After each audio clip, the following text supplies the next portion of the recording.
Been a while since we talked.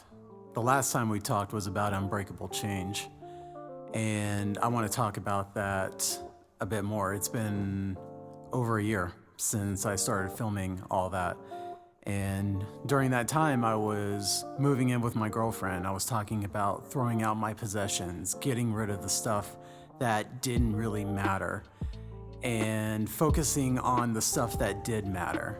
The very few things, and I walked off into that relationship, and now I am married. I'm a married man, and we're working on having a kid. So really exciting times for us. We also started our own business, and we've been doing that for a while now, getting that in gear, and we're looking to branch out into more areas. And really the goal of all that was freedom. Unbreakable change has always been about freedom. I need to be free. You know from my past that things were very tough for me, and I was never truly free. I was always held, whether it was in the military school, the work ranch in Utah, or the boys group home in northern Wyoming.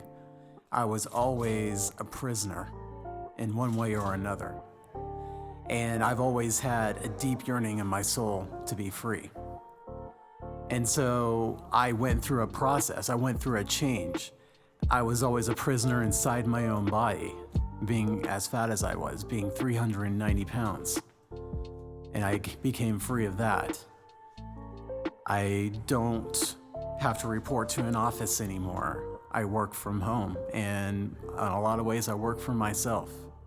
And I'm able to pursue the things that I want to pursue. And this has all been in the goal of freedom for me.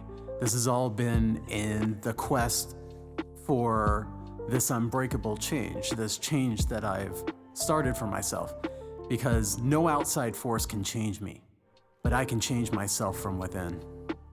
And so I went through that process, and now the world has changed, hasn't it?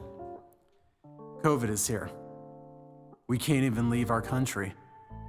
We're afraid to visit our families. We're afraid to go out and meet our friends. We're afraid that we might get our parents sick, that they might die. We have to make calculations every day. We have to make calculations about where we go, who we meet, and we're prisoners. We're prisoners because of an inept government. We're prisoners because of negligence. We're prisoners because of corruption at the highest levels of our government. And I've had enough. And so I've decided that good people, if they stay silent, that evil will win. And that's been proven throughout history.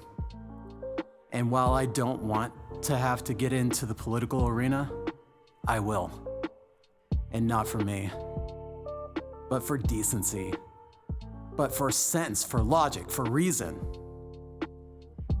Right now, we are so divided against ourselves, and it's ridiculous. We are a house divided, and we cannot stand that way. We are being led by the people up top by fear. They're triggering our fight and flight response, so we can't think logically through these things. They're making us afraid. Afraid of them, afraid of our neighbors, afraid of fellow Americans, saying that we hate them, saying that we hate this country, saying that we will do anything to destroy them. And I subscribe to the political newsletters that these parties send out. I look at exactly what they're saying. And it's vitriol, it's hatred. And it is not American. Americans are not this. They are not the enemies of the country. Every American wants America to succeed. Every American wants America to succeed. Every American wants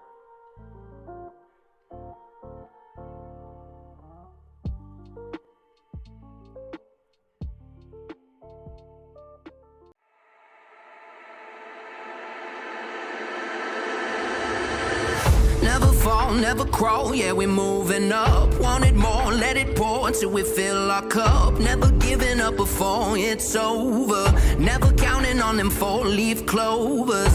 Taking names, throwing flames till we burn it down. In the mud, uppercut, yeah, we're breaking ground. Never